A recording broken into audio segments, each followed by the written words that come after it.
सप्तमातृकाएं, ये शब्द सप्तमातृका देवी और उनकी शक्तियों से जुड़ा है। दोस्तों, क्या आपको पता है कि ये सप्तमातृकाएं कौन हैं? दरअसल शुंभ निशुंभ नामक राक्षसों से लड़ते समय माँ आद्या शक्ति की सहायता के लिए सभी देवों ने अपनी अपनी शक्तियाँ प्रदान की।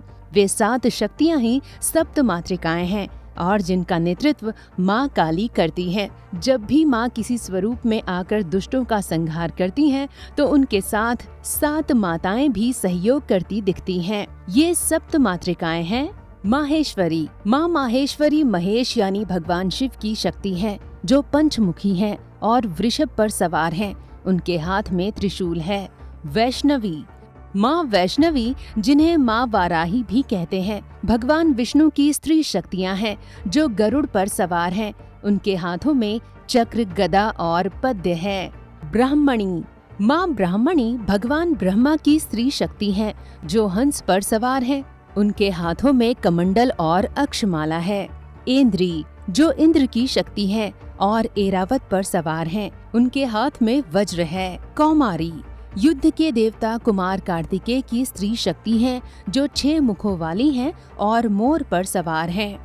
वाराही, जिनका मुंह वाराह का है और जो भैंसे पर सवार हैं। उनके हाथों में चक्र, खड्ग, तलवार और ढाल हैं। ये भी भगवान विष्णु की स्त्री शक्तियाँ हैं। चामुंडी, माँ पार्वती की शक्ति हैं, जिन्होंने बहुत से राक्षसों का संहार किया है। दोस्तों, ये हमारी सप्तमातृकाएं हैं, जो जग का पालन करती हैं। सप्तमातृकाओं का पहला जिक्र ऋग्वेद में ही आता है और इन्हें सोमरस तैयार करने वाली देवियों के रूप में पूजा जाता है। हड़प्पा सभ्यता के भी कई स्थानों पर इनकी मूर्तियां मिली हैं, लेकिन हड़प्पा सभ्यता के लोग इन्हें किस रूप में पूजते हैं, ये अभी तक पता नहीं चल पाया है। सप्तमातृकाएं विशेष रूप से 3 प्रकार की होती हैं।